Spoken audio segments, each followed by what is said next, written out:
Selamat datang kembali di Jalan Cermin. Jangan lupa like, komen, dan subscribe. Kaisar Naga yang tak terkalahkan. Bab 1391, Swish, Swish gelombang. Binatang angkasa itu ganas dan cepat. Setiap kali ia menghembuskan semburan udara hitam, prajurit itu akan tercabik-cabik oleh kekuatan angkasa. Patriark Leopard dan prajurit tertinggi dewa lainnya bertempur. Untuk pertama kalinya, Luli menyaksikan kekuatan para prajurit tertinggi dewa. Patriark Macan Tutul tidak menggunakan jurus-jurus aneh. Ia menggunakan pedang di tangannya untuk menebas binatang angkasa. Setiap kali ia mengayunkan pedangnya, Luli merasa langit dan bumi sedang dihancurkan. Meskipun berada di dalam manik jahat, ia masih bisa merasakan langit dan bumi runtuh dan menimpa binatang angkasa. Dengan lambaian tangannya, langit dan bumi runtuh. Seberapa mengerikankah kekuatan ini? Kalau saja Luli ada di luar, dia pasti sudah tertimpa tekanan hingga tewas. Serangan prajurit tertinggi dewa lainnya sungguh spektakuler. Ia mengeluarkan sebuah kipas. Saat ia mengibaskan kipas itu, angin dan awan di sekitarnya seakan diarahkan olehnya. Mereka melesat menuju binatang angkasa dalam berbagai warna. Langit seakan dipenuhi bintang jatuh. Pemandangan yang mengejutkan. Yang lebih mengejutkan Luli adalah pertahanan Beast of Space. Saat kedua prajurit tertinggi dewa menyerang, Beast of Space menyemburkan aliran udara hitam yang mengelilingi Beast of Space dan membentuk perisai. Ruang di luar perisai terus berputar dan terdistorsi, membentuk pertahanan yang kuat. Bahkan dengan serangan dahsyat dari dua paragon dunia ilahi, mereka tidak mampu menembus perisai tersebut. Bagus. Luli menghela napas lega. Ia senang telah melakukan sesuatu yang sangat bijaksana. Kalau tidak, ketika kedua prajurit tertinggi dewa bertarung dengan sekuat tenaga, murka Dewa Petir Luli akan sia-sia. Mereka bisa membunuhnya dengan risiko cedera. Swish, swish gelombang. Monster luar angkasa itu ganas. Meskipun ukurannya kecil, ia cepat. Monster angkasa melesat bagai pedang tajam. Sesekali, ia meraung ke angkasa dan menyemburkan udara hitam. Gas hitam yang dimuntahkannya bagaikan sabit malaikat maut. Baik para dewa biasa, tentara resmi, maupun makhluk-makhluk perkasa dari alam ilahi, selama mereka diselimuti oleh gas hitam, pada akhirnya mereka akan tercekik oleh kekuatan distorsi ruang yang dahsyat. Tubuh mereka akan hancur berkeping-keping dan darah akan berceceran di mana-mana. Jurang di atas telah berubah menjadi api penyucian. Anggota tubuh yang terpenggal berserakan di mana-mana, dan darah berceceran di mana-mana. Hanya dalam waktu 10 detik, setidaknya 10.000 orang telah tewas. Terlebih lagi, jumlahnya terus bertambah. Macan tutul tua dan makhluk tertinggi alam ilahi lainnya sangat marah. Namun, binatang buas tingkat raja ini tampaknya sedikit lebih cerdas daripada binatang buas biasa. Setelah menyerang mereka berdua beberapa kali, melihat bahwa mereka berdua terlalu cepat, mereka benar-benar berbalik dan mengejar para kultivator tingkat rendah. Seberapa cepatkah prajurit tingkat rendah itu? Binatang ilahi spasial ini melebarkan sayapnya dan langsung menempuh jarak ratusan kilometer. Seteguk gas hitam dari mulutnya dapat mencapai puluhan kilometer. Mata tetua macan tutul dan makhluk tertinggi alam ilahi lainnya berubah menjadi merah darah. Lebih dari separuh orang dari aula pertempuran sekte pengrajin ilahi telah datang kali ini, dan kini separuhnya telah tewas. Jika ini terus berlanjut, mereka semua mungkin akan mati. Ketika mereka kembali, ketua sekte pasti akan menghukum mereka dengan berat. Yang paling penting adalah Luli belum mati. Elder Leopard dan makhluk tertinggi dunia ilahi lainnya melancarkan banyak serangan mengerikan. Namun, mereka tidak dapat menembus penghalang spasial di sekitar makhluk spasial itu. Sejak awal, tetua macan tutul dan makhluk tertinggi dunia ilahi lainnya tahu bahwa mereka bukanlah tandingan monster mengerikan tingkat raja.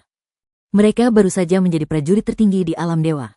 Konon, ketika monster mengerikan tingkat raja muncul, 10 prajurit tertinggi dari alam dewa harus bertarung selama setengah bulan sebelum monster itu terbunuh. Kini, kekhawatiran mereka menjadi kenyataan. Untungnya, kecepatan serangan binatang ilahi spasial sedikit lebih lambat, sehingga tidak dapat membunuh mereka. Dengan kata lain, tidak ada satupun dari mereka yang dapat mengalahkan yang lain. Binatang suci spasial itu sedang menuju ke selatan. Luli mulai khawatir.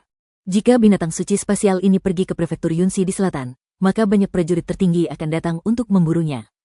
Luli tidak akan mampu bertahan hidup bahkan jika ia memiliki 9 nyawa. Pertanyaannya, apakah Luli punya keberanian untuk pergi dengan teleportasi? Teleportasi hanya bisa menempuh jarak 30 mil. Dua prajurit tertinggi dari dewa bisa tiba dalam sekejap. Jika mereka bisa menghancurkan manik jahat, Luli akan langsung terbunuh. Luli harus tetap berada di belakang binatang dewa spasial dan mengikutinya ke selatan. Sepanjang jalan, mereka membunuh para prajurit prefektur, para makhluk abadi biasa, ras tanpa bayangan, dan ras mengerikan bagaikan domba di hadapan binatang ilahi spasial. Semburan udara hitam dapat membunuh banyak dari mereka. Binatang buas ini ganas sekali. Akan luar biasa jika aku bisa menjinakkannya. Luli berseru dalam hati. Tentu saja, ini hanya sebuah pikiran. Dia telah menjinakkan beberapa raja binatang buas di alam semesta Heaven Reefs. Tapi bisakah mereka sebanding dengan binatang buas kelas raja? Terlebih lagi, monster mengerikan kelas raja tidaklah cerdas. Sulit untuk menjinakkannya. Setelah setengah batang dupa terbakar, sebuah kota kecil terlihat. Luli mengeluh dalam hati. Binatang suci spasial itu pasti telah tiba di prefektur Yunhei. Oh tidak. Begitu binatang suci spasial memulai pembantaian di kota, berita itu akan menyebar. Banyak prajurit agung dari dewa akan datang. Saat itu, Luli pasti akan hancur. Apa? Detik berikutnya, Luli gembira. Binatang surgawi spasial itu berhenti di luar kota. Kemudian, binatang surgawi spasial itu menggelengkan kepalanya dan kembali. Binatang dewa spasial ini cukup cerdas. Luli berseru dalam hati. Jika ia bisa membunuh para prajurit sekte pengrajin, maka sekte pengrajin akan menjadi satu-satunya musuhnya. Jika ia bisa membantai sebuah kota, maka seluruh dewa akan menjadi musuhnya. Fiuh gelombang. Patriark Niu dan Patriark Leopard merasa lega. Jika makhluk ilahi spasial itu menyerang ke selatan, maka banyak orang tak berdosa akan terbunuh. Patriark Leopard dan Patriark Niu akan bersalah. Pergi. Patriark Leopard dan Patriark Leopard tidak dapat mengalahkan binatang dewa spasial, tetapi mereka tidak akan menyerah. Membunuh binatang suci spasial itu mudah, tapi Luli harus melakukannya. Patriark Macan Tutul dan Patriark Macan Tutul tidak bisa membunuh Luli setelah begitu banyak yang mati.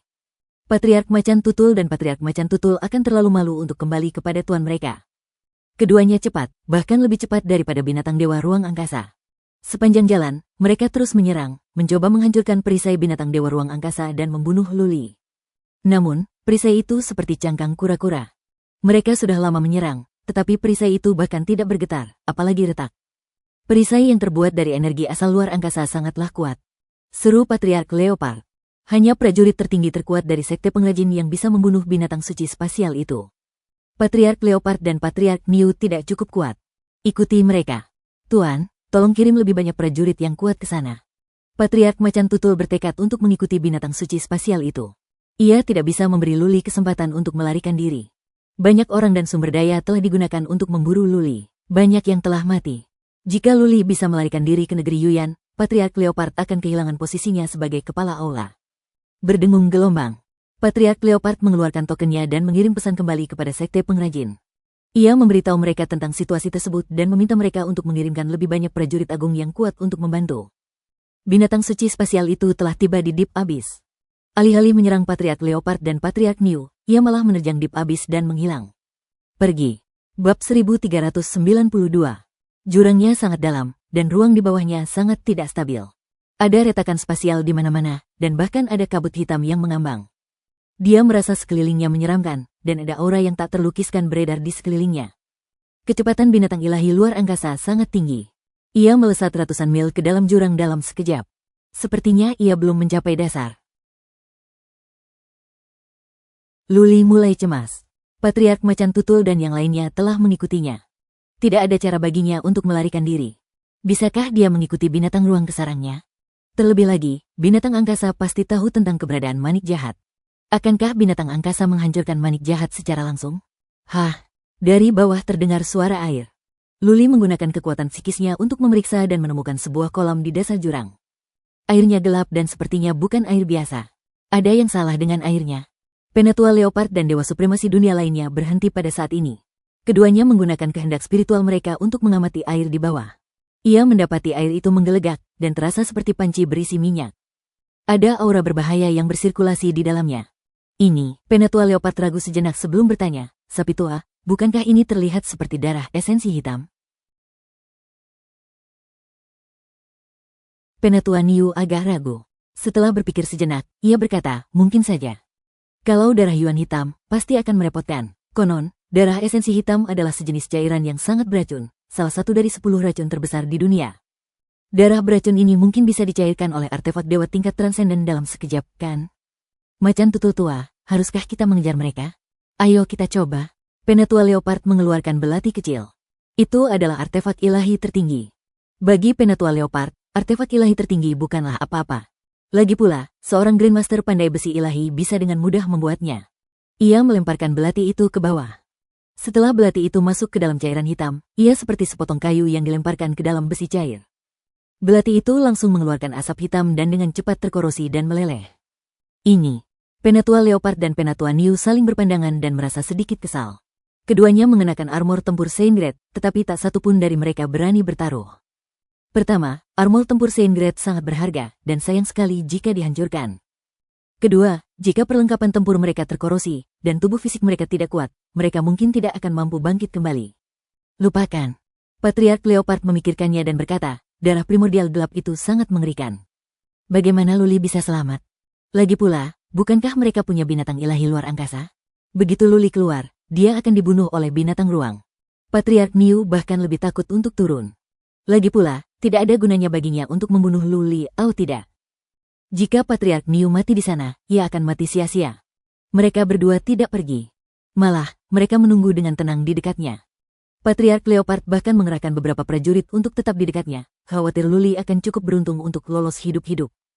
Luli, kuharap kau mati di sana kali ini. Tetua Macan Tutul diam-diam berdoa. Luli akan baik-baik saja jika mati kali ini, tetapi jika dia berhasil selamat dan melarikan diri ke tanah Yuyan Pass, dia pasti akan selamat. Jika itu yang terjadi, dia akan kehilangan seluruh mukanya dan menjadi bahan tertawaan di dunia dewa. Luli masih hidup. Binatang ilahi luar angkasa itu meluncur melalui kolam air hitam. Ketika mencapai dasarnya, ia benar-benar memasuki sebuah gua besar. Gua itu memanjang ke dalam. Setelah berjalan beberapa saat, ia tiba di sebuah alun-alun bawah tanah yang luas. Tidak ada darah esensi hitam di alun-alun bawah tanah dan sangat kering. Tempat ini lebih mirip sarang binatang dewa spasial. Berdengung. Ketika mereka tiba di alun-alun bawah tanah, perisai hitam di atas binatang ilahi luar angkasa menghilang. Ia tergeletak di tanah dan tertidur, sama sekali tidak mempedulikan Luli. Luli tidak berani bergerak atau menggunakan kekuatan psikis. Ia hanya bisa merasakan melalui manik jahat. Saat dia menyadari bahwa ruang di alun-alun bawah tanah itu stabil, hatinya dipenuhi kegembiraan. Ruang itu stabil, yang berarti ia bisa terbang dalam kehampaan. Dia bisa meninggalkan Wigbeat dan terbang dalam sekejap. Tempat berikutnya yang akan dia kunjungi adalah tanah Yuyan Pass.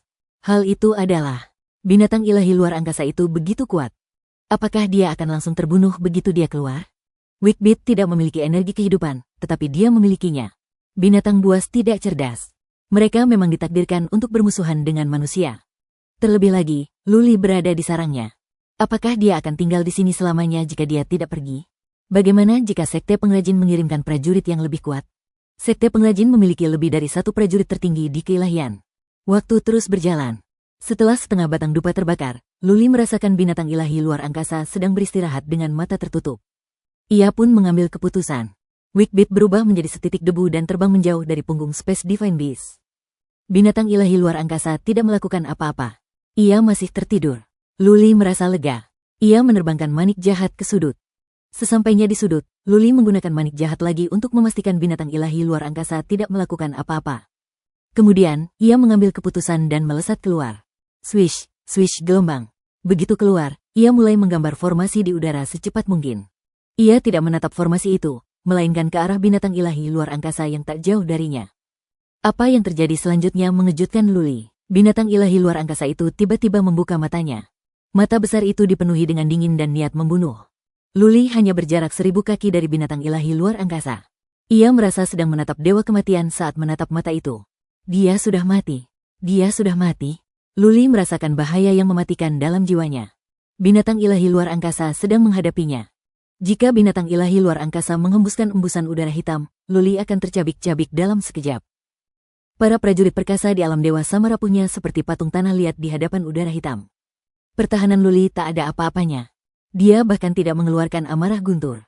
Dia tahu betul bahwa jika binatang ilahi luar angkasa ingin membunuhnya, sudah terlambat baginya untuk mengeluarkan amarah guntur. Lagi pula, amarah guntur mungkin tidak akan mampu melukai binatang ilahi luar angkasa. Apa? Yang mengejutkan Luli, binatang mistis luar angkasa itu melihatnya sekilas lalu menutup mata dan tertidur lagi. Luli mengerjap. Ia pikir ia berhalusinasi. Seekor binatang buas tidak menyerang manusia. Luli ada di sarangnya. Apakah binatang dewa luar angkasa menganggap Luli terlalu lemah sehingga tidak punya keinginan untuk menyerangnya? Bagaimanapun juga, Luli akan menjadi orang bodoh jika dia tidak memanfaatkan kesempatan ini. Ia telah selesai menggambar susunan di sisinya, dan sebuah pintu emas kecil muncul. Tubuhnya berkelebat, lalu ia bergegas masuk ke pintu emas itu dan menghilang. Setelah Luli pergi, binatang ilahi luar angkasa membuka matanya.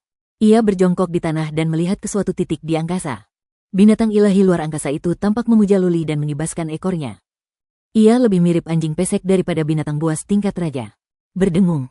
Ruang di depan binatang ilahi luar angkasa mulai bergetar. Kemudian, seorang pria keluar. Ia tampak seperti ilusi.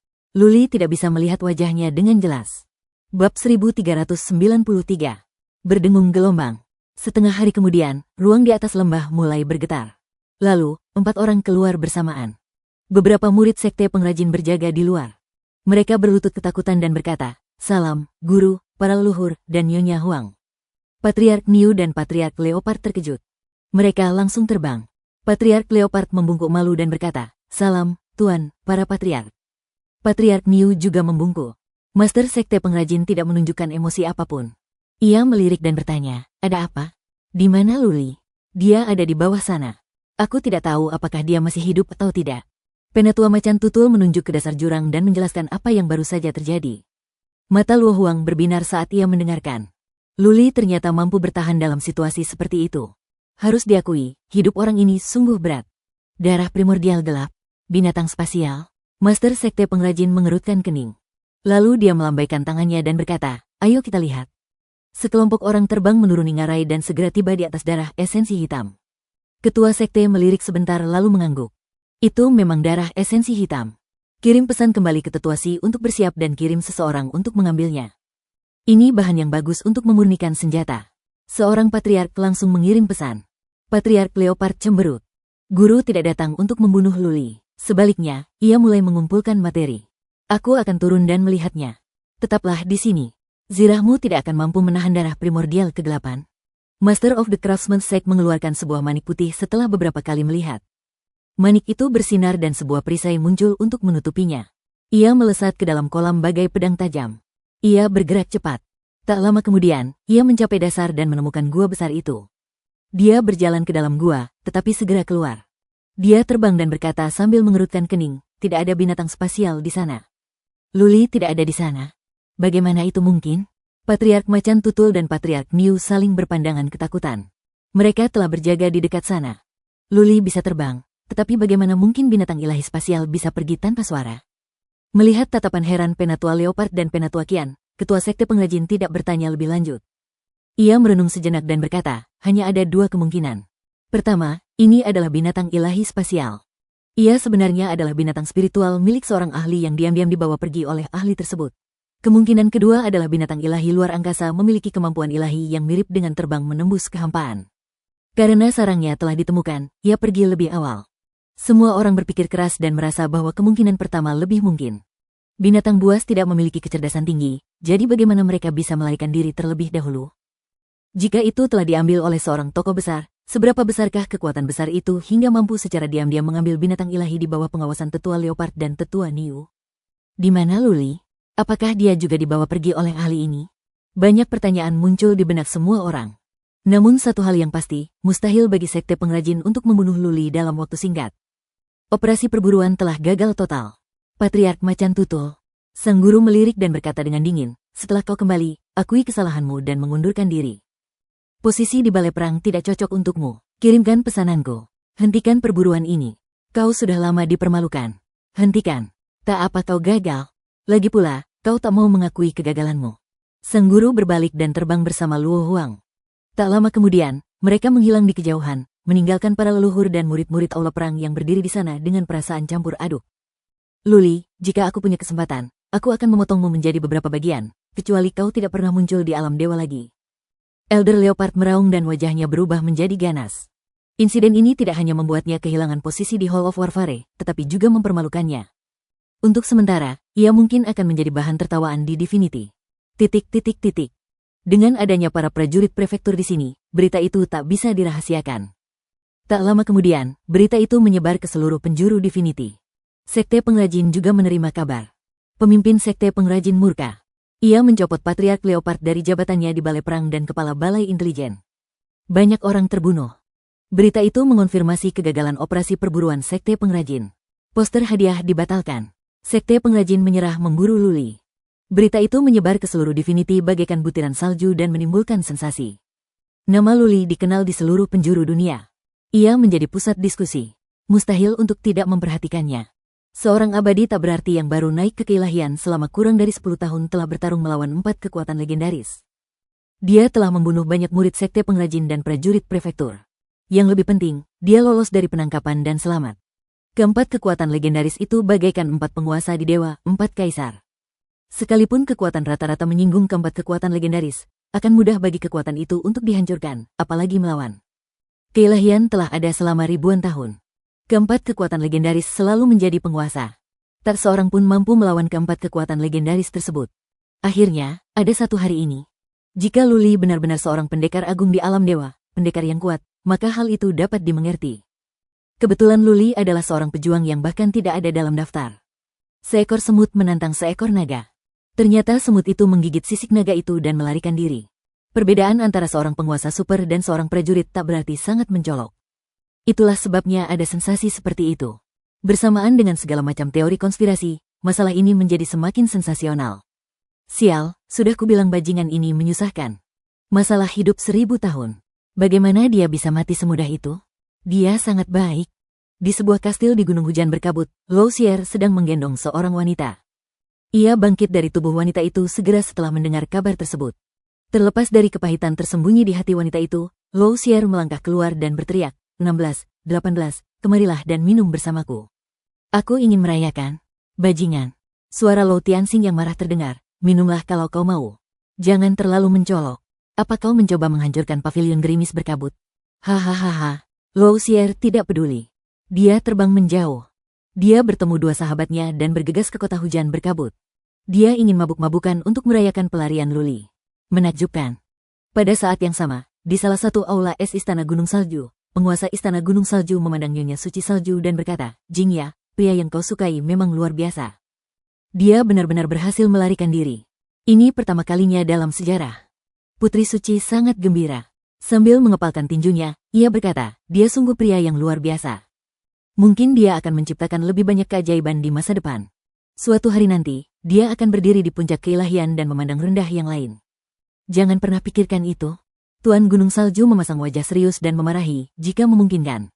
Jingya, lupakan saja dia. Kau telah meremehkan sekte pengrajin. Luli bisa lolos untuk saat ini, tapi bukan berarti dia bisa melawan sekte pengrajin di masa depan. Jika dia ingin berdiri di puncak keilahian, dia harus memusnahkan sekte pengrajin. Dalam sejarah, ada banyak pejuang agung yang mencoba memusnahkan keempat pasukan atau menggantikan mereka. Namun mereka semua musnah. Mengapa aku harus melupakannya? Bab 1394. Negeri Yuyan sangat luas. Meskipun jauh dari wilayah dewa, wilayahnya masih terdiri dari sekitar 40 hingga 50 prefektur. Cuaca di sini dingin sepanjang tahun, dan banyak tempat sering bersalju. Saat salju turun, sejauh mata memandang, langit dan bumi akan menjadi satu warna. Di barat daya negeri Yuyan, terdapat Gunung Kunlun. Gunung ini cukup terkenal di barat daya dan hampir tidak bisa dianggap sebagai surga mistis. Gunung Kunlun diduduki oleh kekuatan kecil, dan kekuatan ini disebut kuil pembantaian. Namanya sangat mendominasi, tetapi sebenarnya itu adalah kekuatan kelas 3. Kepala kuil hanyalah sosok perkasa di dalam keilahian. Seluruh kuil pembantaian hanya memiliki satu sosok perkasa di dalam keilahian dan hanya dia yang menopangnya. Swish gelombang. Hari ini, sebuah gunung kecil di depan kuil pembantaian mulai bergetar, dan para prajurit yang berpatroli segera menjadi gugup. Salah satu prajurit meniup peluit panjang, yang membuat komandan patroli di dekatnya waspada. Berdengung gelombang. Sebuah pintu muncul di udara, dan sesosok muncul dari sana. Ia berambut seputih salju dan mengenakan baju zirah perang biru langit. Begitu muncul, tatapannya setajam pedang, membuat para prajurit merinding. Desir. Untungnya, komandan patroli datang. Ia adalah seorang ahli yang sebanding dengan orang abadi dalam daftar. Para prajurit di dekatnya merasa sedikit lega. Mereka semua mengeluarkan senjata dan mengepung Luli, siap beraksi kapan saja. Akhirnya sampai di tanah Yuyan. Luli meliriknya. Melihat mereka hanya beberapa makhluk abadi kecil, ia tidak peduli. Ia merasakan energi dan aura spiritual di sekitarnya dan menyadari bahwa itu memang berbeda dari keilahian. Ia tahu bahwa ia seharusnya telah tiba di tanah Yuyan. Siapa kamu? Mengapa kau menyerbu kuil pembantaianku? Sang komandan tidak gugup saat melihat Luli. Baju zirah yang dikenakannya bukanlah baju zirah biasa. Terlebih lagi, orang ini muncul dari udara. Meskipun auranya tidak kuat, bagaimana jika dia adalah seorang ahli yang kuat yang telah menyembunyikan auranya? Luli mendarat di tanah dan mengamati sekeliling dengan kekuatan psikisnya. Ia tidak menjawab pertanyaan komandan dan malah bertanya, apakah ini tanah Yuyan? Luli mengenakan baju zirah relik tertinggi. Bahkan jika dia membiarkan mereka membunuhnya, mereka tidak akan bisa membunuhnya. Lagi pula, Luli masih memiliki sedikit murka Dewa Petir. Jika dia mengeluarkannya dan meledakkannya, kekuatan kecil ini mungkin akan berubah menjadi abu. Karena itu, Luli tidak perlu takut. Jika keadaan menjadi buruk, ia bisa membunuh mereka dan terbang lagi. Melihat sikap Luli, komandan lawan tidak berani menyinggung perasaannya. Baru-baru ini, kuil pembantaian menghadapi masalah besar. Jika mereka memprovokasi ahli lain, itu akan lebih merepotkan. Ia berpikir sejenak dan berkata, ini tanah Yuyan. Ini Gunung Kunlun, wilayah kuil pembantaian kami. Kalau tidak ada apa-apa, silakan pergi. Komandan ini cukup sopan. Luli tidak berniat bertarung. Ia mengangguk kecil dan berkata, apakah kau punya peta negeri Yuyan? Beri aku satu. Aku akan membelinya untukmu. Aku tidak akan memanfaatkanmu. Luli mengeluarkan ribuan sumber ilahi. Pemimpin itu menjadi lebih sopan. Ia mengeluarkan peta dari cincinnya dan menyerahkannya kepada Luli. Ini petanya. Kau tidak perlu mengambil sumber ilahi. Luli tidak berbasa-basi. Ia mengambil peta dan memindainya beberapa kali, tetapi hanya merasa sedikit pusing. Karena ia tidak mengenal siapapun di negeri Yuyan, ia tidak tahu harus tinggal di mana. Dia bergumam sendiri sejenak sebelum berkata, aku baru saja datang dari alam dewa. Apakah kuil pembantaianmu menerima orang? Saya ingin bergabung dengan kuil pembantaian Anda. Sang komandan dan para prajurit saling berpandangan dan diam-diam berjaga-jaga. Baru-baru ini, kuil pembantaian sedang berperang dengan musuh. Luli tiba-tiba muncul dan meminta untuk bergabung dengan kuil pembantaian. Bagaimana jika dia mata-mata? Pada saat itu, mereka mungkin menyebabkan kehancuran dan pembantaian secara internal. Alasan Luli ingin bergabung dengan kuil pembantaian adalah karena ia merasa orang-orang ini cukup menyenangkan. Mereka tidak sembarangan menindas dan mempermalukannya hanya karena auranya lemah. Dia tidak mengenal negeri Yuyan dan membutuhkan proses pemahaman. Dia butuh tempat tinggal. Mustahil baginya menemukan tempat untuk bercocok tanam di alam liar, kan? Komandan itu merenung sejenak lalu menggelengkan kepala. Maaf, kuil pembantaian kami sedang tidak menerima tamu akhir-akhir ini. Silakan pergi. Baiklah kalau begitu. Luli sedikit kecewa. Dia bukan orang yang tidak masuk akal. Setelah mengangguk sedikit, dia melompat dan terbang menjauh. Ho-ho gelombang. Setelah Luli pergi, sang komandan merasa lega. Meskipun aura Luli tidak kuat, sang komandan memiliki firasat yang sangat berbahaya. Di lubuk hatinya, ada perasaan khusus bahwa jika mereka menyinggung Luli, mereka semua akan mati. Komandan Lin, apa yang kalian lakukan di sini? Tepat pada saat itu, dua sosok terbang turun dari gunung. Sosok itu adalah seorang gadis kecil bertanduk kambing kepang dan seorang lelaki tua. Gadis kecil ini sangat cantik dan mengenakan mantel bulu rubah serta rok katun. Namun, tubuhnya agak rapuh dan tampak sangat rapuh. Nona muda sih. Komandan Lin dan para prajurit buru-buru membungkuk. Komandan Lin menunjuk ke arah Luli pergi dan berkata, baru saja, seorang pria berambut putih tiba-tiba muncul di sini dan meminta peta dariku. Dia juga bilang ingin bergabung dengan kuil pembantaian kami. Identitasnya tidak diketahui, dan saya menolaknya. Ya, gelombang. Gadis kecil itu tampak baru berusia 8 atau 9 tahun dan tidak terlalu kuat. Matanya berbinar saat ia berkedip dan berkata, Komandan Lin, kuil pembantaian kita kekurangan orang. Mengapa Anda tidak merekrutnya? Komandan Lin tersenyum pahit dan berkata, Nona muda, saya merasa orang ini sangat berbahaya, dan identitasnya tidak diketahui. Belakangan ini, Istana Roda Bulan terus-menerus mengincarnya. Aku khawatir dia mata-mata dari Istana Roda Bulan.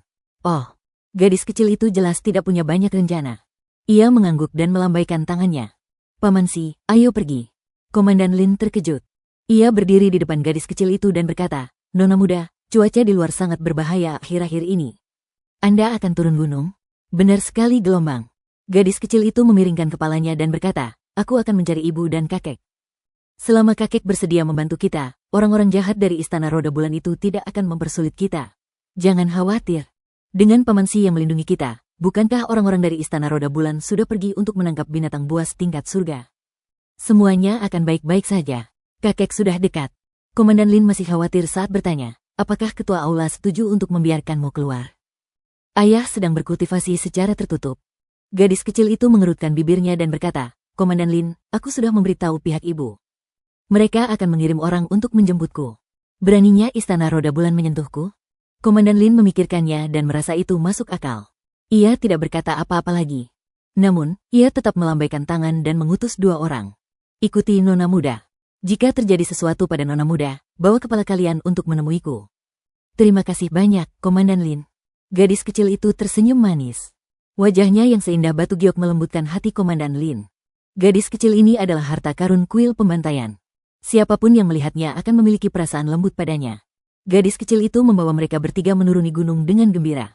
Komandan Lin mengantar mereka pergi dengan tatapan matanya. Saat itu, ia tiba-tiba mendapat firasat buruk di hatinya. Kali ini, tidak boleh terjadi apa-apa. Kalau tidak, ketua aula mungkin akan gila. Haruskah aku pergi dan melapor ke kepala balai? Bab 1395. Luli meninggalkan Gunung Kunlun dalam keadaan linglung. Ia tidak tahu harus kemana. Dia tidak mengenal tempat ini. Dia harus melangkah maju dalam keadaan linglung. Namun, karena sekarang ia berada di negeri Yuyan, sekte pengrajin tidak akan mengejarnya. Kalaupun mereka mengejar, mereka tidak akan berani mencarinya secara terbuka. Meskipun ia berada di negeri Yuyan, bukan berarti ia sepenuhnya aman. Terlebih lagi, konon pembunuhan adalah hal biasa di negeri Yuyan. Di sini, bahkan lebih berbahaya lagi. Luli bisa dengan mudah mendapat masalah jika berkeliaran sendirian di alam liar. Karena itu, ia ingin mencari pasukan kecil untuk bersembunyi dan berlatih selama beberapa tahun sebelum merencanakan langkah selanjutnya. Baiklah gelombang. Luli berlari ribuan mil dan menemukan sebuah gua kecil. Ia ingin tinggal di sana selama beberapa hari untuk menenangkan pikirannya. Dia menggunakan kekuatan psikis untuk memeriksa. Ada seseorang di dalamnya, seorang makhluk abadi kecil. Orang itu menyadari kekuatan batin Luli dan merasakan Luli sedang berjalan menuju gua. Bagaikan burung yang terkejut hanya dengan dentingan tali busur, ia pun terbang dan melarikan diri. Tempat ini benar-benar berbahaya. Luli menggelengkan kepalanya. Dilihat dari ekspresi orang ini, ada banyak kasus pembunuhan di negeri Yuyan. Jelaslah orang ini takut Luli akan membunuhnya, jadi dia langsung melarikan diri.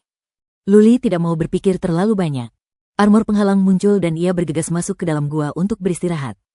Dia mengeluarkan peta negeri Yuyan dan memindainya. Tak banyak yang ditemukannya. Tidak ada prefektur di negeri Yuyan. Peta tersebut hanya menunjukkan tanah-tanah yang diberkati dan beberapa tempat yang asing. Hanya ada 9 kota di seluruh negeri Yuyan. Tidak ada kota di tempat lain. Ke-9 kota itu pastilah tempat tinggal 9 raja abadi. Luli menemukan Gunung Kunlun. Di sebelah barat daya peta, terdapat sebuah kota bernama Kota Raja Pan. Raja abadi di barat daya pastilah disebut Raja Pan. Jika memungkinkan, alangkah baiknya tinggal di Kota Raja Pan. Namun, Luli tidak tahu cara masuk ke kota itu. Apakah orang biasa diizinkan tinggal di kota? Apakah ada peraturan khusus di kota itu? Kota Pan King agak jauh. Luli memikirkannya dan memutuskan untuk bertanya kepada 1 atau 2 orang. Jika mereka tidak mau bekerja sama, ia harus memaksa mereka untuk bekerja sama. Aku tidak bisa terus-terusan berkeliaran di alam liar. Aku bisa kena masalah. Luli sudah bulat hatinya. Jurus terkuatnya adalah murka petir, tetapi ia tak bisa dengan mudah mengungkapkannya. Kalau tidak, itu akan mengundang masalah yang tak ada habisnya di masa depan. Siapa yang bisa menjamin bahwa masalah alam dewa tidak akan menyebar ke negeri Yuyan? Jika dia menarik perhatian seseorang dengan motif tersembunyi, dia mungkin akan diburu lagi. Bang gelombang. Saat Luli sedang asyik berpikir, sebuah ledakan datang dari kejauhan dan membangunkannya. Ia mengerutkan kening dan terbang keluar seperti rubah. Mengenakan Soul Concealment Battle Armor, dia tidak bersuara saat berjalan. Setelah memasuki sebuah gunung kecil, dia tidak menggunakan Divine Perception-nya untuk melihat ke depan. 2 kelompok orang sedang berkelahi di depan mereka. Satu kelompok hanya beranggotakan 4 orang, sementara kelompok lainnya lebih dari 10 orang. Di antara mereka berempat, masih ada seorang gadis kecil. Kemampuan bertarung mereka pasti sangat rendah. Jika bukan karena gadis kecil itu memiliki seorang pria tua dengan kemampuan bertarung yang lumayan, mereka semua pasti sudah terbunuh sejak lama. Di dalam, Luli memperhatikan sejenak dan mengerti. Pihak yang lebih banyak orang ingin menangkap gadis kecil itu, itulah sebabnya mereka ragu-ragu. Kalau tidak, dengan jumlah orang dan kekuatan tempur di pihak ini, mereka pasti sudah musnah sejak lama. Orang-orang Istana Bulan Purnama, beraninya kalian menyakitiku, Paman Si, dan yang lainnya. Ayahku tidak akan membiarkan kalian lolos. Gadis kecil itu murka. Melihat 2 prajurit yang terluka di sampingnya, matanya berkaca-kaca dan wajahnya dipenuhi kepanikan dan ketakutan. Wah, bukankah mereka dari kuil pembantaian? Luli menyadari bahwa kedua prajurit itu adalah salah satu prajurit yang mengelilinginya tadi. Kedua prajurit itu diserang dan penuh luka. Tak lama lagi, mereka takkan mampu bertahan hidup. Bisakah kau berhenti menyerang? Aku akan memberikan semua hartaku padamu. Jangan bunuh mereka, oke? Melihat kedua prajurit itu hampir tewas dan Paman Si tidak mampu melindungi mereka, gadis kecil itu berteriak cemas dan tersedak isak tangis. Dia memegang pedang relik di tangannya, tetapi dia tidak bergerak sama sekali. Sepertinya dia tidak berpengalaman dalam pertempuran. Melihat wajah lembut gadis kecil itu, Luli tiba-tiba teringat pada seseorang, Pralina. Ini pertama kalinya dia melihat Pralina. Dia masih sangat muda dan menggemaskan. Oke, gelombang. Tiba-tiba, Luli mengambil keputusan. Manik jahat bersinar dan sebuah kerangka muncul. Luli melemparkan 5 kristal darah ke mulut kerangka itu. Sambil menunjuk para prajurit berbaju zirah hitam, ia memerintahkan, bunuh semua prajurit berbaju zirah hitam. Suara mendesing. Kerangka dewa perang itu terbang bagai pedang tajam. Kecepatannya sungguh menakutkan. Kedua belah pihak yang bertarung di sana membatu, dan mereka semua memandang dengan ketakutan. Ah, gelombang. Ketika gadis kecil itu melihat kerangka hitam, ia begitu ketakutan hingga wajah cantiknya memucat. Ia mundur ketakutan. Detik berikutnya, ia semakin ketakutan. Kerangka itu telah menerjang dan mencekik seorang prajurit Istana Bulan Purnama dalam satu gerakan. Kepala prajurit itu hancur berkeping-keping. Kemampuan kerangka Panglima Perang itu tak diragukan lagi. Ia bahkan bisa membunuh makhluk abadi dalam daftar. Ada lebih dari selusin prajurit di sini, tetapi tak satu pun dari mereka yang kuat. Yang paling kuat sebanding dengan Dewa Sayap. Oleh karena itu, kerangka Panglima Perang itu menyerbu dan mulai menghabisi mereka. Meskipun para prajurit bereaksi cepat, senjata mereka terpental saat menyerang kerangka Panglima Perang. Pertahanan kerangka Panglima Perang itu kuat. Ah! Gadis kecil itu melihat kerangka itu telah membunuh 6 prajurit sekaligus. Semuanya berasal dari Istana Bulan Purnama. Kerangka itu berjalan melewatinya tetapi tidak menyerangnya. Ia sangat gembira. Ia pikir ada seorang pejuang misterius yang membantu mereka. Lari gelombang. Anggota Istana Bulan Purnama yang tersisa melihat bahwa situasinya tidak benar, dan pemimpinnya segera bersiap untuk mundur. Meskipun kekuatannya setara dengan makhluk abadi dalam daftar, ia tidak dapat menghancurkan kerangka Panglima Perang setelah satu putaran serangan. Ia bahkan tidak dapat membuat kerangka itu mundur. Tentu saja, ia ingin pergi. Haruskah kita membunuhnya? Salah satu prajurit menatap gadis kecil itu. Sang pemimpin menggelengkan kepala dan berkata, kita hanya bisa membawanya hidup-hidup. Ayo pergi. Pemimpinnya mundur, dan sisa orang-orang melarikan diri ke segala arah bagaikan burung dan binatang buas. Kerangka Dewa Perang mengejar mereka dan membunuh orang lain. Lalu, ia berdiri diam di tempat. Ia telah membunuh 6 prajurit. Sekarang, ia mengejar 1 prajurit. Energi kristal darah telah habis. Tentu saja, ia tidak bisa bergerak. Fiuh, fiuh gelombang. Paman Si menghela napas panjang. Wajah gadis kecil itu dipenuhi kegembiraan saat ia membungkuk hormat kepada kerangka itu. Terima kasih, senior, karena telah menyelamatkanku. Sier sangat berterima kasih. Saat kita kembali ke istana, aku pasti akan meminta ayahku membalas budimu. Gadis kecil itu mengungkapkan rasa terima kasihnya dengan wajah datar. Lucu tapi menggemaskan. Paman Si menggelengkan kepala. Ia membungkuk kepada Luli dan berkata, terima kasih, Tuan, karena telah menyelamatkan nyawa saya. Paman Si sama kuatnya dengan orang abadi dalam daftar. Tentu saja, ia tahu bahwa kerangka Panglima Perang itu hanyalah boneka. Luli lah yang bersembunyi di balik gunung. Luli telah menyimpan zirah penyembunyinya. Dia mengenakan jubah biru kehijauan. Jika tidak, bagaimana Paman Si bisa menemukannya? Bab 1396. Gadis kecil itu tersadar. Ia mengerjap dan berkata, kakak, kerangka itu milikmu? Luli mengangguk. Paman Si bertanya kepada kedua prajurit itu. Salah satu dari mereka mendekati Luli dan mengatakan sesuatu. Paman Si memikirkannya dan berkata, Tuan, bagaimana aku harus memanggilmu? Luli berkata, panggil aku Lulin. Nama Luli terlalu terkenal. Dia tidak berani menggunakannya sekarang. Jika apa yang terjadi di keilahian diketahui, dia akan menjadi pusat perhatian. Lord Lu. Paman Si menangkupkan tinjunya dan berkata dengan hormat, ini bukan tempat yang baik untuk tinggal. Silakan pindah ke Gunung Kunlun dan beri kami kesempatan untuk berterima kasih. Ya, gadis kecil itu polos. Luli menyelamatkannya dan tampak baik hati padanya. Ia menatapnya dengan lembut. Ia menggenggam tangan Luli dan berkata, Kak, ayo kita pergi ke Gunung Kunlun. Kita punya banyak tempat menyenangkan di sana. Oke. Luli berencana untuk tinggal di Gunung Kunlun untuk sementara waktu ketika ia menyelamatkan gadis kecil itu. Komandan Lin dan gadis kecil itu membuatnya merasa nyaman. Bukan ide yang buruk untuk tinggal di Gunung Kunlun untuk sementara waktu. Saudaraku, nama keluargaku Ci dan namaku Sier. Gadis kecil itu dan Luli sangat menyayangi satu sama lain. Ia menggandeng tangan Luli dan berjalan menuju Gunung Kunlun. Ia polos dan tidak takut pada orang asing atau Luli akan menyakitinya. Paman Si dan 2 prajurit lainnya berjaga-jaga tetapi tidak terlalu gugup. Lagi pula, Luli telah membunuh para prajurit Istana Bulan Purnama. Jika dia mata-mata, dia tidak akan menampilkan pertunjukan sebagus itu. Terlebih lagi, kerangka Panglima Perang di tubuh Luli itu aneh. Berdasarkan jaringan intelijen kuil pembantaian, jika Luli adalah seorang prajurit di dekatnya, pasti ada beberapa informasi. Bahkan seniman bela diri dari tempat lain di negeri Yuyan pun akan memiliki kesan tentang hal itu. Menurut kedua sersan itu, Luli muncul begitu saja. Setelah keluar, ia bahkan bertanya apakah ia berada di negeri Yuyan. Dia meminta peta dari Komandan Lin. Kemungkinan besar Luli baru saja datang dari dewa. Begitu keluar, ia disergap. Cisier hampir ditangkap oleh Istana Bulan Purnama. Paman Si tidak berani menemui kakek Cisier, jadi ia pergi ke Gunung Kunlun. Tuan Lu, saya rasa saya belum pernah mendengar nama Anda sebelumnya. Sepanjang perjalanan, Paman Si mulai mencari informasi. Jika dia tidak tahu latar belakang Luli, bagaimana kalau terjadi sesuatu padanya saat dibawa ke kuil pembantaian? Saya baru saja tiba di Tanah Yuyan. Luli melirik ke selatan dan menjelaskan, aku sedang diburu di alam dewa. Aku tak sanggup lagi bertahan, jadi aku harus datang ke sini untuk mencari perlindungan. Oh, ekspresi Paman Si tidak berubah saat dia terus bertanya, bolehkah saya tahu di mana Tuan berada di masa lalu? Kekuatan macam apa yang telah aku singgung? Luli berkata dengan tenang, saat aku berkeliaran di rumah Dewa Binatang, aku menyinggung kerabat jauh Tuan Dewa Binatang.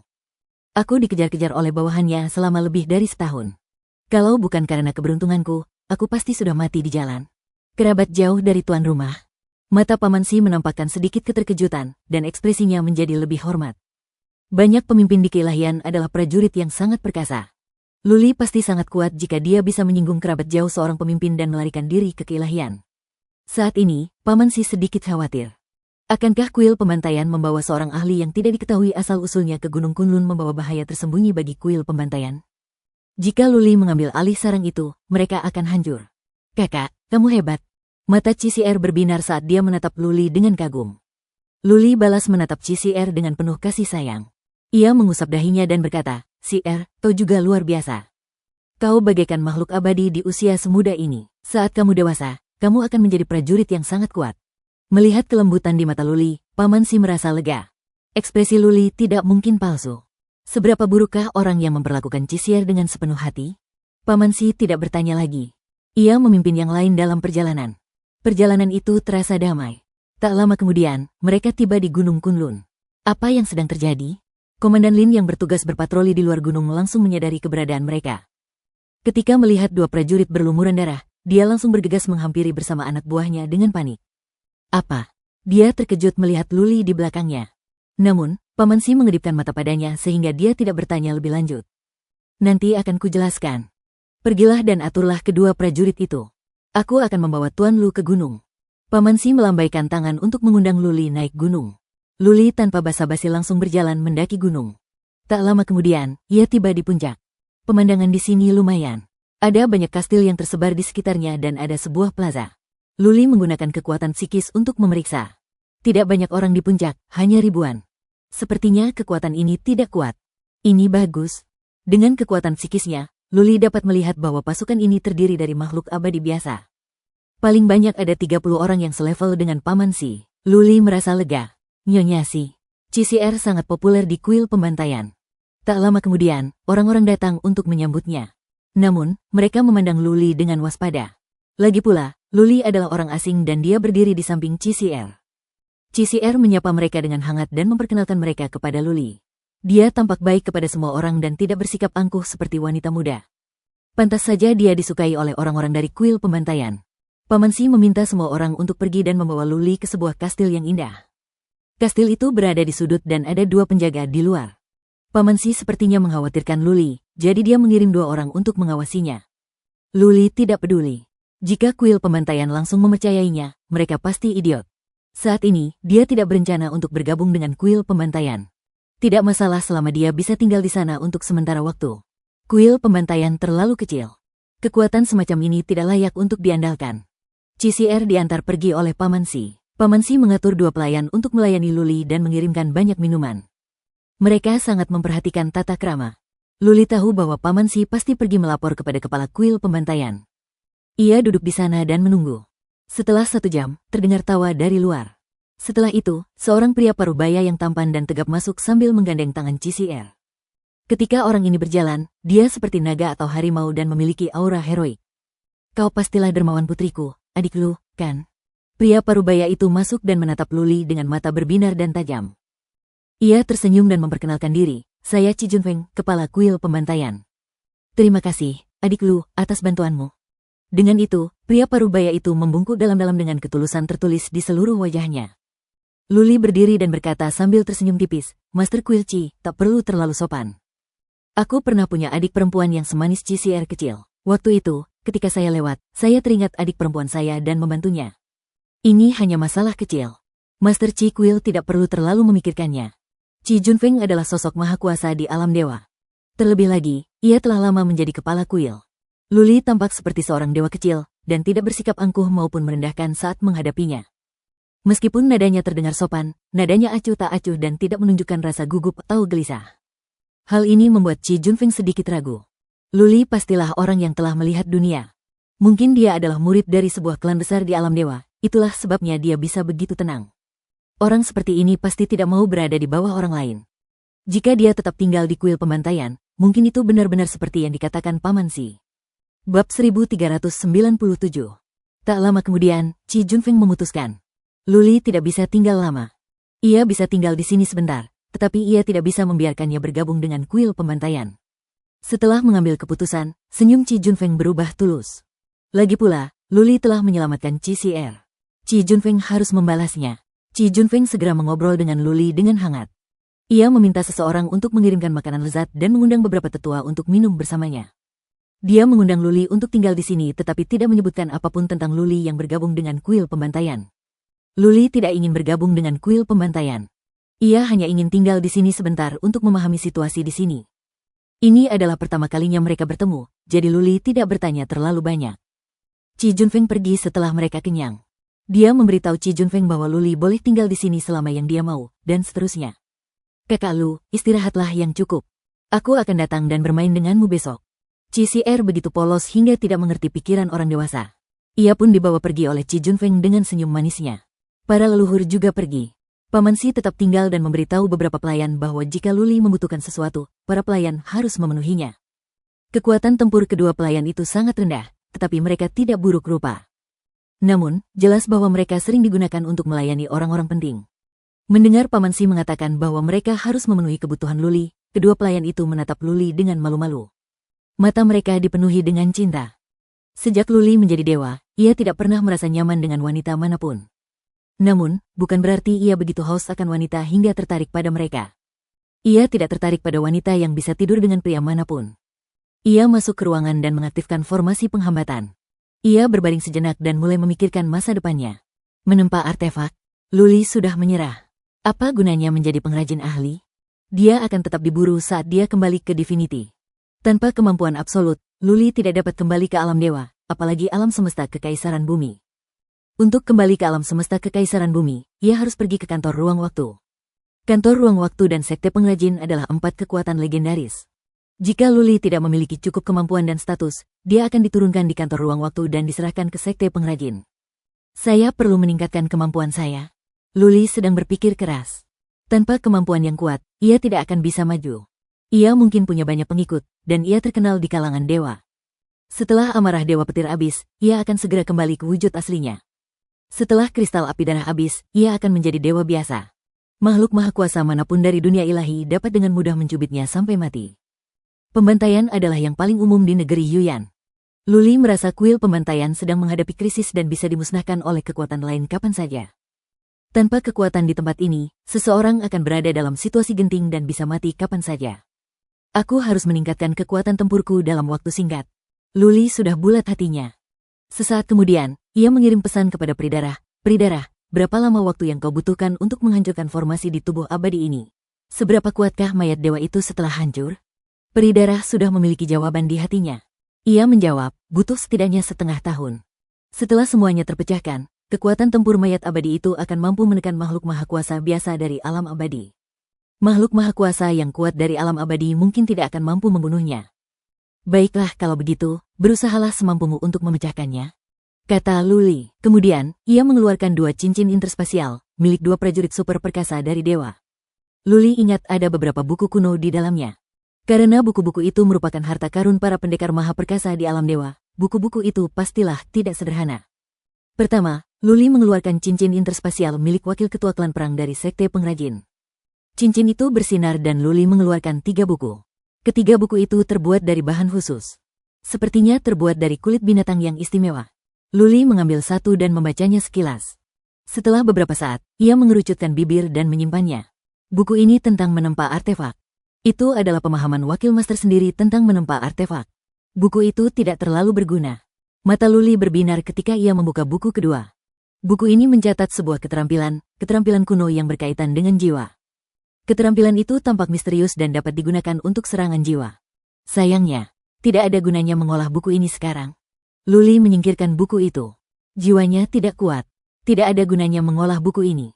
Tidak peduli seberapa kuat serangan jiwa, jika jiwa seseorang tidak kuat, tidak ada gunanya untuk mengolahnya. Luli membuka buku ketiga. Ia kecewa karena buku itu adalah buku tentang penyempurnaan tubuh. Luli sangat membutuhkan peningkatan kemampuan. Konon, dibutuhkan puluhan ribu tahun untuk mencapai apapun dalam pemurnian tubuh. Oleh karena itu, hanya sedikit orang yang berlatih pemurnian tubuh. Konon, ada kemampuan yang sangat kuat di dalam tubuh abadi. Bahkan jika Luli ingin mengolah tubuhnya, ia akan mempelajari kemampuan tersebut di dalam tubuh abadi. Luli tidak terlalu memperhatikan kemampuan tubuh abadi itu karena ia takut ia akan menjadi monster seperti tubuh abadi itu, dengan sisik emas di sekujur tubuhnya. Bagaimana ia bisa menghadapi orang lain? Setelah menyimpan ketiga buku itu, Luli mengambil cincin interspasial lain. Itu adalah cincin interspasial master. Pasti ada sesuatu yang berharga di dalamnya. Ada 4 buku di dalam cincin itu. 3 di antaranya tidak terlalu penting bagi Luli. Hanya satu yang menarik perhatiannya. Itu adalah keterampilan serangan spasial yang disebut Space Fissure.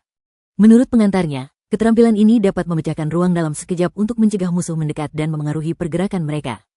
Bayangkan, jika seorang prajurit hendak menyerang atau melarikan diri dan ruang di sekelilingnya retak, prajurit itu tidak akan mampu berkonsentrasi untuk menyerang atau melarikan diri. Luli sangat tertarik dengan keterampilan ini, bukan karena dapat memengaruhi musuh, tetapi karena ia teringat pada binatang spasial. Aliran udara gelap yang dilepaskan oleh makhluk spasial itu dapat membuat ruang bergetar dan menciptakan gaya puntir yang kuat. Aliran itu dapat mencekik banyak prajurit dan mencabik-cabik prajurit perkasa dalam keilahian. Luli ingin melihat apakah dia dapat mempelajari beberapa prinsip dasar terkait ruang angkasa dengan mengembangkan keterampilan ini. Jika dia bisa mempelajari serangan abnormal dari binatang ilahi luar angkasa, itu akan menjadi jurus mematikan yang sangat mengerikan. Terlebih lagi, gerakan sang pembunuh mengandung jejak prinsip dasar ruang. Saat jurus pembunuh menyerang, kekuatan ruang akan menekan musuh. Luli ingin melihat apakah ia bisa mempelajari jurus ini, yang mungkin dapat membantu jurus pembunuh. Jika gerakan sang pembunuh dapat berevolusi, itu akan menjadi hal yang baik. Luli memutuskan untuk berkultivasi sebentar. Ia akan tinggal di sini selama setengah bulan, terlepas dari apapun yang terjadi di dunia luar. Dia menutup pintu dan mengaktifkan formasi penghambatan. Keesokan harinya, Qi Xier datang menemuinya, tetapi pintunya tertutup. Ketika Qi Junfeng mengetahui bahwa Luli tinggal di kamarnya, ia tidak keberatan. Ia hanya meminta 2 pelayan dan penjaga di luar untuk mengawasinya. Qi Junfeng memiliki hal yang lebih penting untuk dilakukan dan tidak bisa diganggu oleh Luli. Pada malam kedua, ia menerima kabar bahwa Istana Bulan Purnama mulai gelisah dan tampaknya bersiap menyerang kuil pembantaian. Di negeri Yuyan, perang adalah hal yang paling umum. Sebuah gunung bisa berpindah tangan 3 hingga 4 kali dalam setengah bulan. Baru-baru ini, kuil pembantaian dan Istana Bulan Purnama berselisih karena suatu hal yang ganjil. Kedua belah pihak telah bertempur berkali-kali. Istana Bulan Purnama telah menderita banyak korban, dan kuil pembantaian sedang mengalami masa-masa sulit. Kedua belah pihak harus menang atau kalah dalam perang. Salah satu pihak lumpuh total atau hancur. Baru setelah itu mereka akan menghentikan perang. Laporan. Pada sore hari ketiga, Komandan Lin terbang dan berteriak dari kejauhan, orang-orang dari Istana Bulan Purnama ada di sini. Mereka berada ribuan mil jauhnya. Mereka diperkirakan akan menyerang kuil pembantaian kita dalam 2 jam. Banyak prajurit kuil pembantaian terbang keluar. Mereka semua mengasah pedang mereka dan dipenuhi dengan niat membunuh. Para dewa abadi di negeri Yuyan tidak pernah takut perang. Sebaliknya, mereka memiliki hasrat yang luar biasa untuk berperang. Bab 1398. Lebih dari 2000 orang datang dari Istana Bulan Purnama. Kepala istana tidak muncul, tetapi beberapa tetua datang. Mereka mengepung kaki Gunung Kunlun dengan niat membunuh yang kuat. Mereka tidak menyerang gunung karena ada formasi penghambatan di sana. Jika mereka menyerang dengan gegabah, banyak dari mereka akan mati. Siapkan formasi. Para prajurit dari Istana Bulan Purnama mulai membentuk formasi di kaki gunung. Meskipun mereka tidak bisa membentuk formasi yang kuat untuk sementara, formasi itu tetap akan sangat membantu. Dengan begitu banyak orang yang berteriak dan mengumpat di kaki Gunung Kunlun, orang-orang dari kuil pembantaian pasti tidak akan bisa mentolerirnya. Qi Junfeng mengamati sejenak sebelum melambaikan tangannya dan meminta beberapa tetua untuk memimpin pasukan menyerang. Musuh sudah menyerang di depan pintu mereka. Bagaimana mungkin mereka bisa menoleransinya? Jika mereka menoleransi hal ini, moral bawahan mereka akan hilang, dan kuil pembantaian mungkin juga akan bubar. Qi Junfeng mengerahkan lebih dari 3.000 orang dan menyerang. Bahkan sebelum mereka mendekat, mereka semua melancarkan gelombang serangan jarak jauh. Aliran cahaya memenuhi langit saat melesat keluar. Pemandangan itu sungguh megah dan mengerikan. Seluruh langit bergetar, seolah-olah langit akan diledakkan. Menyerang. Para pria dari Istana Bulan Purnama pun tak mau kalah. Mereka tak kuasa menyaksikan serangan bertubi-tubi dari orang lain. Mereka mulai melancarkan serangan jarak jauh. Ledakan, ledakan, ledakan, ledakan gelombang aliran cahaya dari kedua sisi bertabrakan, menghasilkan ledakan dahsyat. Ledakan memekakkan telinga terdengar, menyebabkan bumi berguncang dan gunung-gunung berguncang. Retakan muncul di angkasa. Gelombang kejut yang mengerikan itu merobek 3 lapisan tanah. Semua bunga dan pohon hancur, dan lingkungan sekitarnya pun berantakan. Ah, gelombang. Setelah serangkaian baku tembak, kedua belah pihak menderita korban. Banyak orang bergegas menghampiri dengan mata merah. Orang-orang di gunung bergegas turun, sementara mereka yang berada di kaki gunung bergegas naik. Tak lama kemudian, kedua belah pihak bentrok dan pembantaian berdarah pun dimulai. Hah, Luli duduk di aula dan merasakan bumi bergetar. Meskipun ia telah mengaktifkan formasi penghambatan, tanah masih bergetar. Ia mengerutkan kening dan langsung menghentikan lamunan. Ia membuka pintu dan keluar. Ia tak ingin mati di sana tanpa tahu alasannya. Dia berjalan keluar. Ada 2 prajurit di luar yang berjaga-jaga. Takut Luli akan melakukan sesuatu yang gegabah. Luli menggunakan kekuatan psikis untuk memeriksa. Ia melihat banyak orang sedang bertarung di kaki gunung. Ia memperhatikan Qi Junfeng dengan kekuatan psikisnya. Ia berkata kepada kedua prajurit itu, "Bawa aku ke Grandmaster kalian." Kedua sersan itu hanya bertugas mengawasi Luli. Qi Junfeng tidak mengatakan bahwa Luli tidak boleh keluar. Kedua sersan itu saling memandang dan membimbing Luli menuruni gunung. Qi Junfeng berada di kaki gunung bersama beberapa prajurit kuil pembantaian di sisinya. Melihat Luli turun, Qi Junfeng sedikit mengernyit. Meski begitu, fakta bahwa Luli telah membunuh prajurit Istana Bulan Purnama membuat pikirannya tenang. "Hall Master Qi, sepertinya Anda menemui masalah?" Luli berjalan ke arah Qi Junfeng, menjaga jarak lebih dari 10 kaki untuk berjaga-jaga kalau Qi Junfeng salah paham. Yang terakhir mengangguk sedikit dan berkata, "Istana Bulan Purnama. Ini yang ketiga kalinya." Luli melihat ke bawah gunung dan melihat perisai lemah di Istana Bulan Purnama. Perisai itu punya fungsi penguat.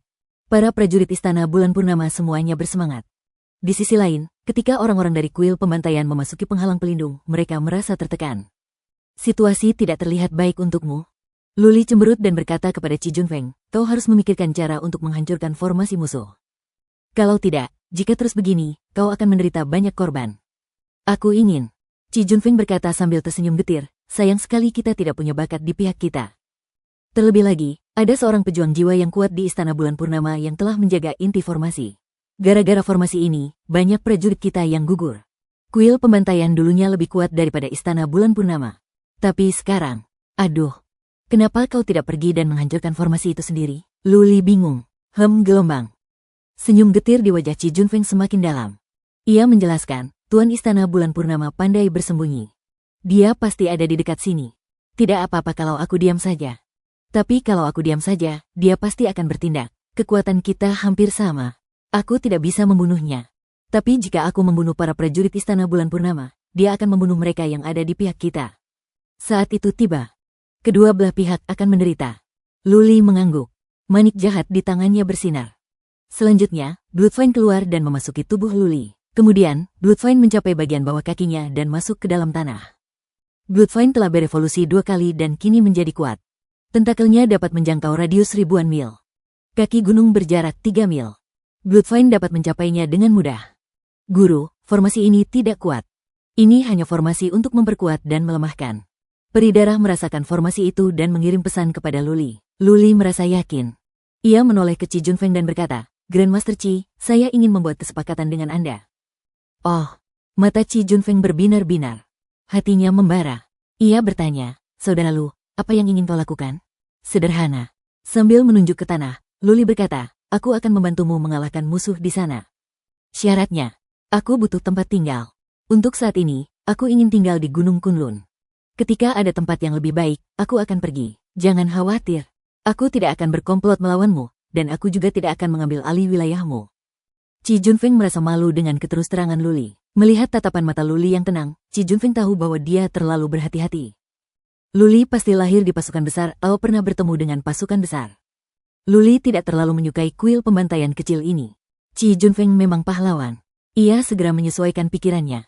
Tanpa membuang waktu, ia mengangguk dan berkata, "Saudara Lu, kau terlalu banyak berpikir. Kau penyelamat sihir kecil. Kau tidak akan membantuku. Bahkan jika kau tidak melakukan apa-apa, kau bisa tinggal di Gunung Kunlun selama yang kau mau. Terima kasih, Grandmaster Qi. Luli menangkupkan tinjunya. Sambil menunjuk perisai semi-transparan itu, ia berkata, "Krak." Saat Luli mengarahkan jarinya, perisai tembus pandang itu tiba-tiba pecah seperti gelembung yang dipecahkan oleh jari. Apa gelombang? Para prajurit Istana Bulan Purnama terkejut. Begitu pula para prajurit kuil pembantaian. Lalu, mereka bersuka cita. Awalnya, mereka merasa ada gunung yang menekan mereka. Namun kini, mereka bagaikan kuda liar yang lepas kendali. Terinspirasi, mereka mulai menyerang dengan liar. Qi Junfeng dan beberapa prajurit kuat dari kuil pembantaian di dekatnya tercengang. Keahlian macam apa yang dimiliki Luli ini? Puluhan mil jauhnya, dia hanya menunjuk ke arah kehampaan, dan formasi di sana retak. Ini sungguh ajaib dan tak pernah terdengar sebelumnya.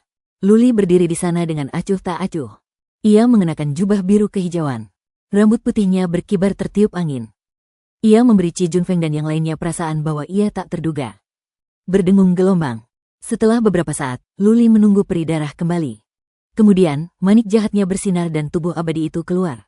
Sambil menunjuk ke bawah, Luli berkata, "Serang para prajurit berbaju zirah hitam dan bunuh para prajurit mereka yang kuat." Apa? Qi Junfeng dan yang lainnya kembali terkejut karena sisa-sisa suci itu terlalu aneh. Meskipun hanya mayat, ia memancarkan perasaan misterius dan tak terduga. Seolah-olah mayat ini menyembunyikan rahasia besar dan kekuatan tempur yang mengerikan. Wus gelombang. Tubuh abadi itu melesat ke arah pasukan. Ia secepat seorang abadi dalam daftar. Dor gelombang. Tubuh abadi itu mendaratkan pukulan pada seorang prajurit Istana Bulan Purnama. Prajurit itu gemetar lalu meledak menjadi kabut darah. Tubuh abadi itu tak terhentikan. Ia luar biasa kuatnya. Bagus. Qi Junfeng dan yang lainnya sangat gembira. Mereka memandang Luli dengan pandangan berbeda. Bab 1399. Sudah lama sejak peri darah menguasai tubuh abadi itu. Sebagian besar formasi di dalamnya telah retak. Hanya formasi inti yang tidak retak. Tubuh abadi itu sekuat prajurit prefektur. Selama periode ini, ia telah menembus beberapa formasi.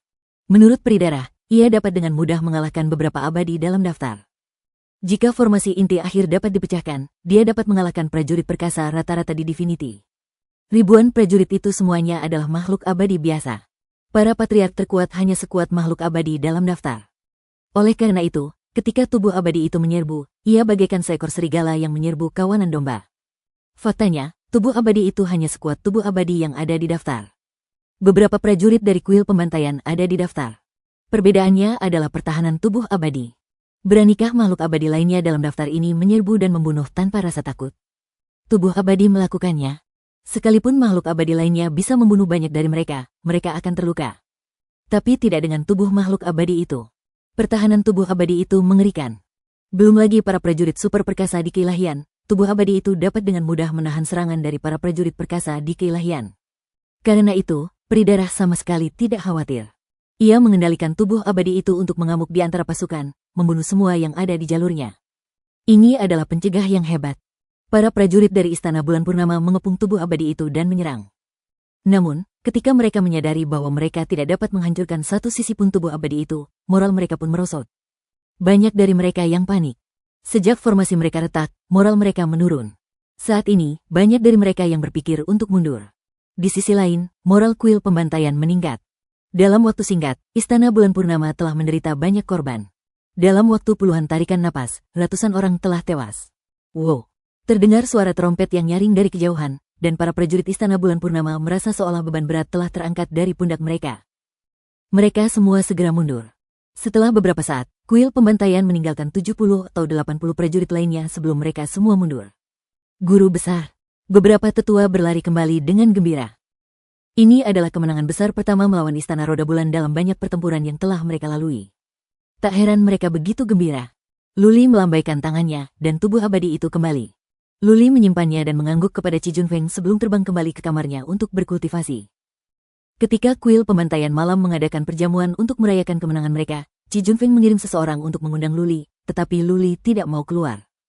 Qi Junfeng terpaksa mengirim CCR untuk mengundang Luli. Kali ini, Luli menunjukkan belas kasihan. Ia berjalan keluar sambil menggandeng tangan CCR. CCR mengingatkan Luli pada Prajna. Ada hal lain tentang CCR. Ia murni dan baik hati. Ia mampu membuat orang-orang dekat dengannya dan menyukainya tanpa sadar. CCR memperlakukan Luli dengan sangat baik. Kali ini, Luli telah membantu kuil pembantaian untuk mengusir musuh yang kuat. Di mata CCR, Luli, kakak laki-lakinya, adalah yang paling kuat dan setara dengan ayahnya. Anak-anak senang memuja para pejuang yang kuat. Kelembutan di mata Luli membuatnya merasa dekat dengannya. Para tetua dan komandan kuil pembantaian jauh lebih sopan kepada Luli. Di mata mereka, Luli sangat misterius dan kuat. Ketika berita bahwa Luli telah berhasil mengungkap formasi Istana Bulan Purnama tersebar, orang-orang mulai memandang Luli dengan rasa hormat dan kagum. Luli duduk di sana, tidak sombong maupun merendahkan. Ia memperlakukan semua orang dengan tenang kecuali CCR. Ia akan memberinya senyum tulus dan sesekali memberikan daging panggang. Mulut CCR penuh minyak dan wajahnya kotor.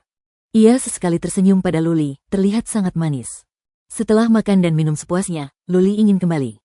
CCR sebenarnya ingin mengirimnya kembali. Luli menatap Qi Junfeng, yang tersenyum tipis dan tidak berkata apa-apa. Saat ini, Qi Junfeng merasa sangat nyaman dengan Luli. Luli telah membunuh begitu banyak orang dari Istana Bulan Purnama.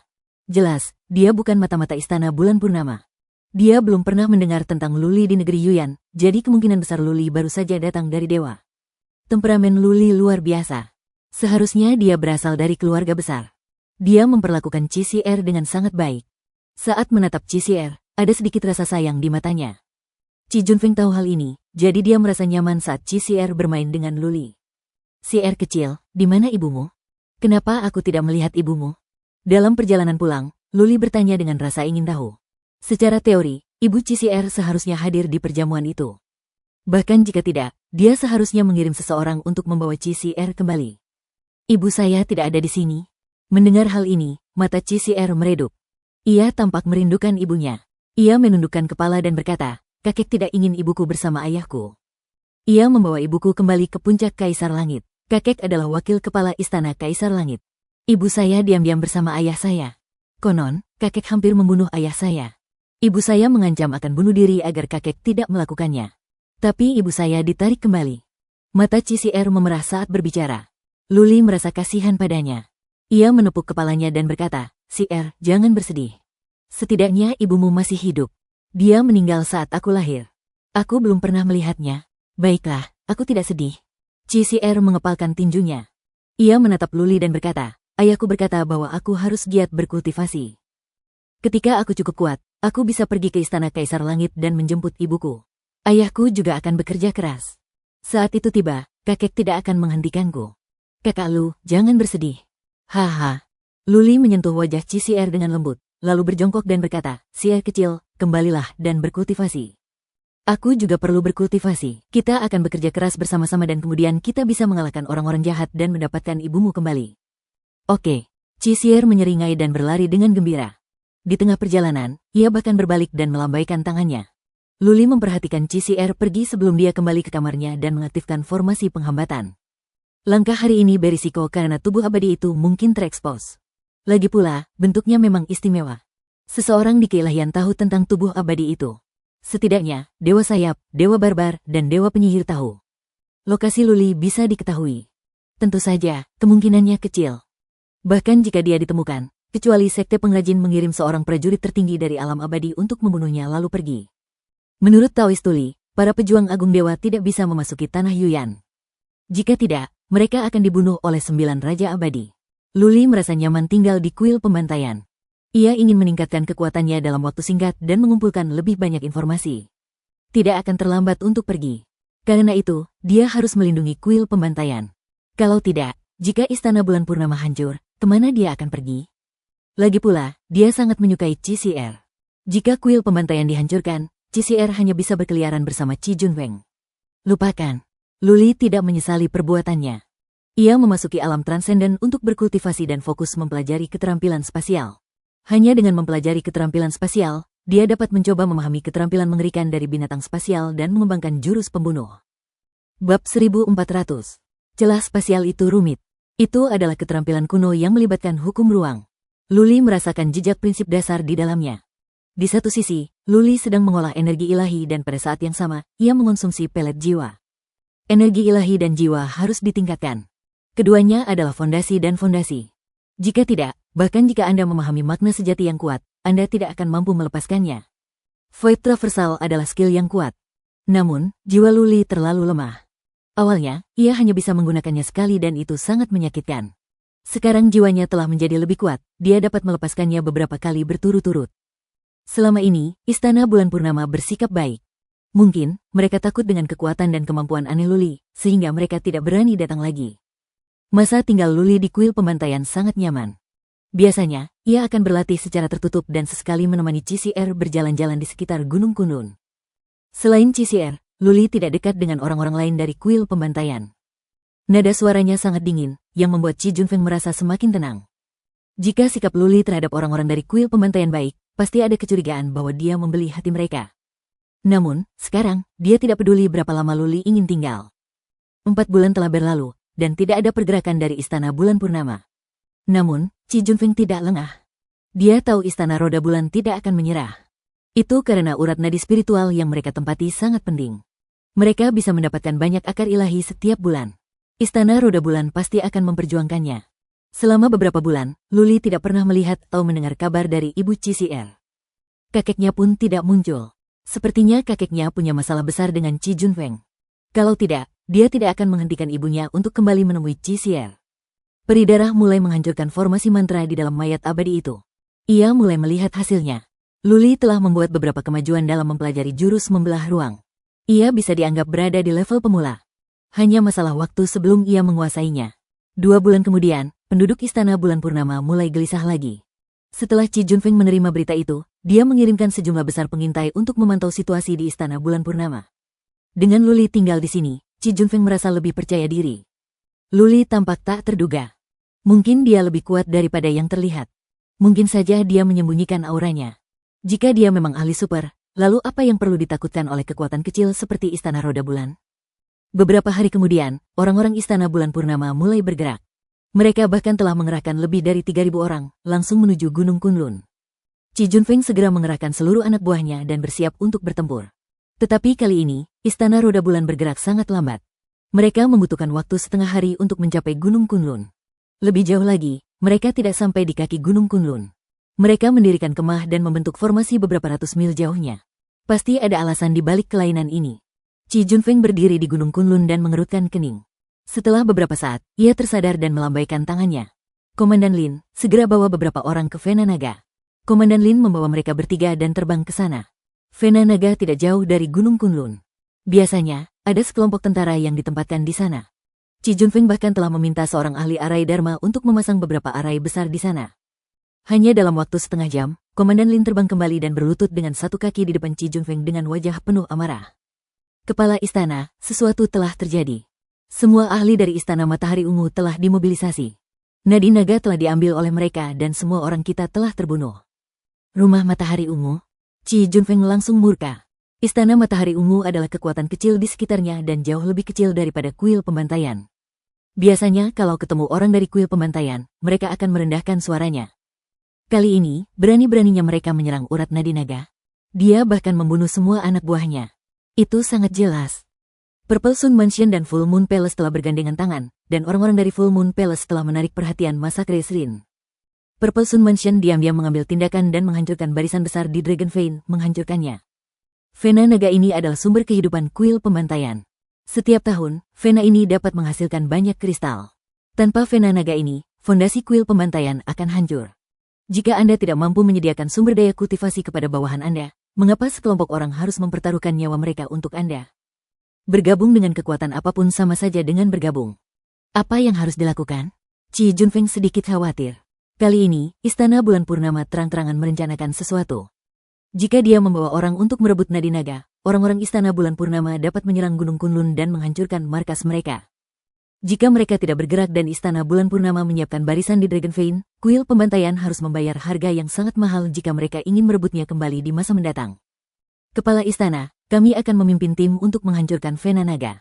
Kau tetap di sini untuk mengawasinya. Benar, benar. Aku ingin mencabik-cabik bajingan-bajingan dari Purple Sun Mansion itu. Mereka berani bertindak diam-diam. Kepala istana, berikan perintah. Paling banter, kami akan bertarung sampai mati. Bahkan jika kami mati, kami akan menghabisi cucu-cucu dari Istana Matahari Ungu dan Istana Bulan Purnama. Beberapa tetua meraung marah saat mata mereka dipenuhi cahaya merah dan niat membunuh. Jika kekuatan kecil seperti Purple Sun Mansion bertindak secara diam-diam, hal ini hampir menyebabkan kelompok tetua meledak. Jangan gegabah. Qi Junfeng melambaikan tangannya. Bagaimana kalau Vena naga itu jebakan? Jika kelompok tetua ini semua mati dalam pertempuran, kuil pembantaian pasti tamat. Bagaimana mungkin dia bisa menopangnya sendirian? Ayah. CCR berlari keluar dan mendengar percakapan itu. Ia dengan gugup meraih roknya dan berkata, bagaimana kalau aku minta bantuan kakak Lu? Saudara Lu sangat kuat. Mata para tetua berbinar, sementara Qi Junfeng sedikit malu. Lagi pula, Luli hanya tinggal di sini dan tidak meminta sumber daya apapun dari kuil pembantaian. Terakhir kali dia sudah banyak membantu, sekarang dia mau pergi dan bertanya lagi? Tentu saja, dalam hatinya, Qi Junfeng masih berharap Luli akan membantu. Hanya saja, ia tidak bisa membuat Luli sedih. Melihat Qi Junfeng ragu-ragu, CCR langsung berlari ke kamar Luli. Ia menuangkan energi ilahi ke pintu dan mengetuknya. Pintu kamar Luli terbuka dengan sangat cepat. Melihat wajah cemas CCR, ia berjongkok dan berkata sambil tersenyum, ada apa, CCR kecil? Jangan cemas. Kita bicara pelan-pelan saja. Orang jahat ada di sini. CCR menunjuk keluar dan berkata, orang-orang jahat dari Istana Bulan Purnama ada di sini.